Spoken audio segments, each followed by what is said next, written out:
All right, so today we're going to be taking a look at QLCS tornadoes and trying to come up with a diagnostic system to get some lead time on those, because the other difficult side of those tornadoes is positive lead time is pretty difficult with them, because it's usually a pretty short fuse type of a thing that happens, as we've seen in a couple of the cases that have been shown yesterday as well. So this is going to be taking a look at ways that we might be able to actually achieve some lead time on those types of systems. So really one of the key concepts, we're going to be looking at the mesovortices described by Wiseman Trapp.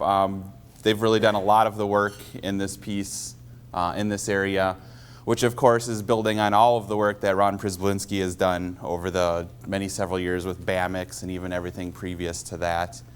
Talk about really the concepts of the QLCS tornado, the environmental parameters, the climatology, and something that we're going to be very specific today is kind of the typing of the QLCS events. Things that we're going to be looking at today really are those QLCS that bottom-up kind of spin-ups in front of the main line of convections. And the more Jake and I have been looking at systems and more, hearing from people, more and more of these systems really do have deep mesocyclones involved in them. I think more so than I think we thought when we started looking at the data. But we're really counting all of those cases out. So this isn't, the broken lines of supercells or anything like that. This really is the very linear events without any sort of a mesocyclone present in the storm, any sort of a cellular structure to that. So visually, just kind of to refresh what that's going to look like, so this is just a line of storms, QLCS system coming through the Twin Cities metro area. So on the left, you've got your reflectivity data, which is fairly nondescript. The only thing that you have to start looking for is you've got this little fine line that the storm starts to kind of show some interesting characteristics with as it starts moving through. And the velocity side of the image you can see as it moves through. And with this storm, there's a very strong cold front right behind, so you can see the velocity data reacting to that strong cold front as it's moving through the RDA right after the storms move through.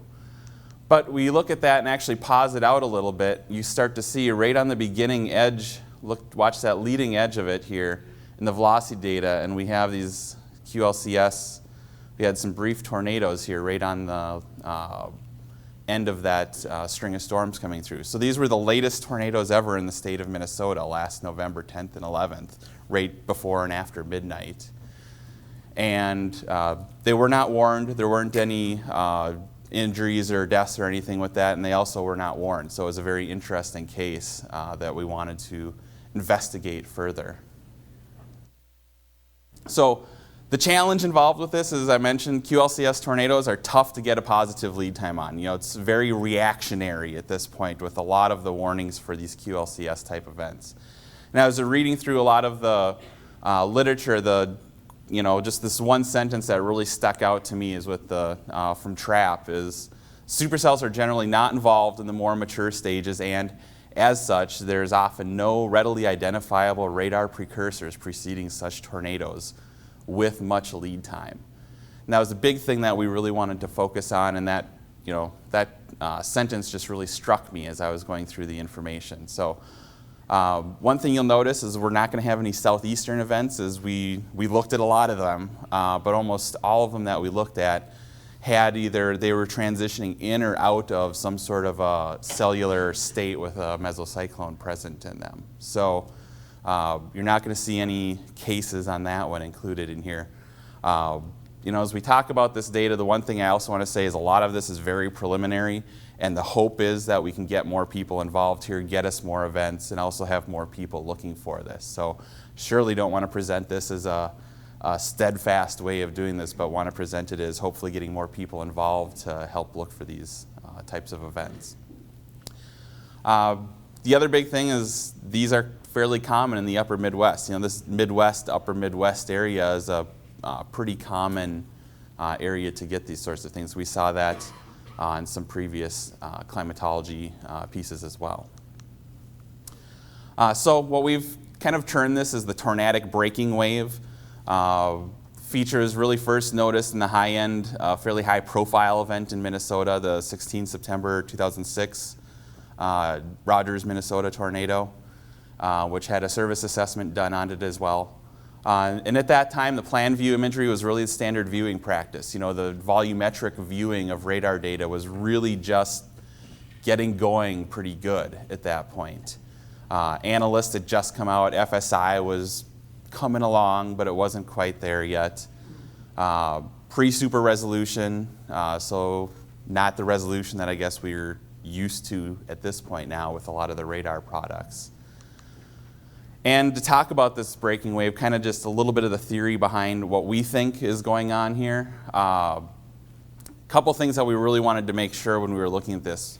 One worry out the beginning of this whole project for me was that this is actually just a radar artifact. You know, is this some sort of a side lobe thing, or is this because we're using SRM, is it part of an SRM calculation thing, you know, that you're not using just the base velocities? So you could have issues that work into the data through that. So that was really a big concern for me right at the beginning of this. But kind of some of the theory behind it is really kind of a breaking wave, and a shallow water breaking wave, basically, is what we're really looking at for the physical properties involved here. So if you're not familiar with that, just kind of the quick concept is, as a wave approaches shore, the bottom of the wave starts to interact with the shoreline, and so it starts to slow down. And the top of the wave continues at the same speed, so it starts to overtake the bottom of the wave and therefore breaks over onto land, onto the beach head, basically. So that's the basic concept that we're looking at here as far as the physical properties behind what we're going to look at here in the volumetric velocity data. When we actually go over and look at that now, we see a very similar look to it. And one thing just to mention is, so this is the volumetric velocity data. This is not the reflectivity data. So it's not, the hydrometeors that we're looking at here. We really are looking at the Doppler data, but in a volumetric view here. So instead of really the beach, in this case, we're going to use this as a surface boundary, much like that small boundary that I showed you in that radar animation right at the beginning. So the boundary could act very similar to that friction of the seafloor or the beachhead as it's coming up there, where the velocity of the even slows down while the velocity odd maintains its speed and the wave breaks. In this case, we're working backwards from tornado time, basically 16 minutes minus. You see a very high wave in the storm, and you can see as we move closer to tornado time, minus 12 minutes, minus 7 minutes, you see this wave really start to actually break.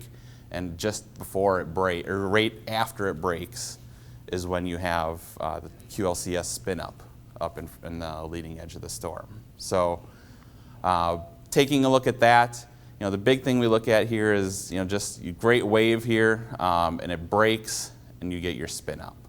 So pretty good looking in this view. You're looking north, basically sort of back towards the RDA. And that was, as I mentioned, one of the things we really wanted to look at was get a lot of different angles of attack here was one of the big things we wanted to do. So kind of the analysis method we looked at, using the volumetric velocity data and analysts to assess if a standing wave is forming and if it's about to break, determine the point of the breaking, whether it led to a positive, negative, or zero lead time. Hit, basically is if there was a +5. A miss basically is if you either didn't have a wave or you had a miss, you had a tornado that didn't happen in the waves. And inconclusive, considering the LCS occurred, but tornadic breaking wave could not be identified in that. So this is the look at that November storm. Now kind of break it down per cell, or per slide here. Each volume is an independent slide. So this is the area that we're looking at here as far as the storm. If you remember from the animation, you've got, on the reflectivity side, you've just got this line of storms coming right through here, which you can see somewhat in the velocity data as well. But coming into the volume box here, you've got a wave starting to stand up. So the SRM at this point was 229 at 44 knots. These storms were booking it pretty good. Wave continuing to stand up at this point. And as we move through, now you can see the wave starting to break down, and as it starts to wash out a little bit here. And right after this is when the first tornado did occur. So it's a interesting thing. I think when we first looked at it, it has, the first thing that popped into my head was looking back at the reflectivity data, thinking this is like a descending hail core, coming out of a storm. It's really a fairly similar piece image-wise, only we're looking at the velocity data.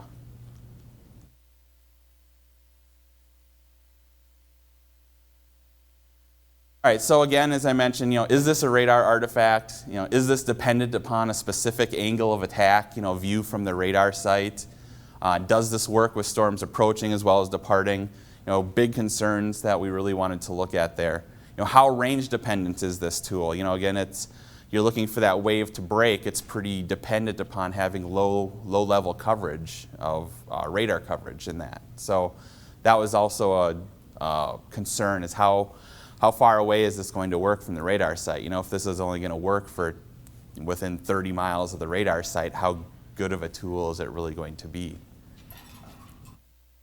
So we had 7 days that we've looked at, and again, that's a very small set of events. 7 days, but multiple examples within those days. A lot of these were long-lived bows, and line segments that we were able to get several cases out of even single days. All of these are out of the Minneapolis, Des Moines, and Wilmington county warning areas. So this is a case out of the Wilmington CWA, right down in the southwest corner of their CWA on 20 April of 2011. So in this case, we're actually looking south. So I put the reflectivity data up just to give you a different idea about what you're actually looking at here. So you've got this kind of bowing segment moving northeast up towards the radar site here.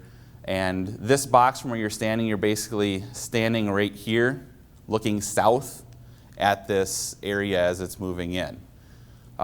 Looking at the velocity data, this one we used a solid isosurface data instead of the lit volume that we used in the previous one. But looking at this as a solid isosurface, you can see coming in here we've got a standing wave already starting to look pretty good right there. As we move forward, it starts to get some of this flattening out, and then in the last one it's almost completely broke. The wave is almost completely breaking at that point, and the tornado occurred almost coincidentally with this last one. So for us, this one was actually a miss, although it was present with that. So very preliminary results with this. We had 8 hits with it, 1 miss, and 5 inconclusive. And of those 5 inconclusive, 2 of those were because of the radar horizon issues, that there actually was a wave present, but it broke down below the radar horizon.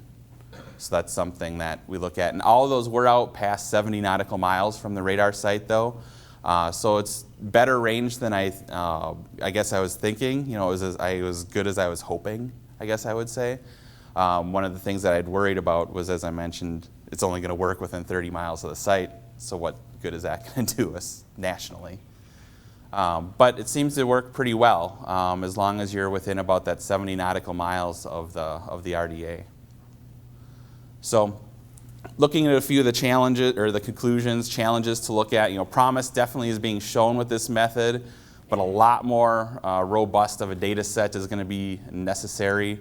Forecasters also on this side, and this kind of goes for working with volumes, period, is that forecasters really have to be comfortable with quickly editing or reconfiguring their volume settings. The volumetric, your transparency curves, you have to be pretty good with your color curves and kind of be able to change that stuff on the fly. As we know with storms, your intensity of your inbounds and outbounds are going to be different with different events. You have to be able to react to that with what type of an event it is. It's not a difficult thing, but it's another skill set. It's something that you definitely do have to think about. On using the volume views, that's the thing with the volume views, especially in analysts right now, you're basically living one volume behind. You know, is that in analysts, you've got to wait for it to build that complete volume before you get into the next one. I know work is being done to change that, but at least in analysts right now, you know, there in other tools available, some of those do allow you to dynamically build the volume as the data is coming in. So that's something that's really going to be necessary for this to come into its own, I guess. So references, a lot of work out there, and last slide, just thanks. Seth Benow from Wilmington gave us a great set of cases to really start building out data, and that's what we really hope to hear from more of you, is start hearing about more cases so that we can investigate and really continue to build this out and get a more robust data set. Also Mike Gibson with Gibson Ridge, who throughout this has kind of helped me get some internal things changed in Analyst every once in a while that we needed to do, and of course it worked out for the product, so it's a good thing. As well as another one, just Patrick Marsh, who's been really good, just helps challenge my ideas on some of these items as well. That's been good to have conversations with him as well. So those are the last things I have. So thank you.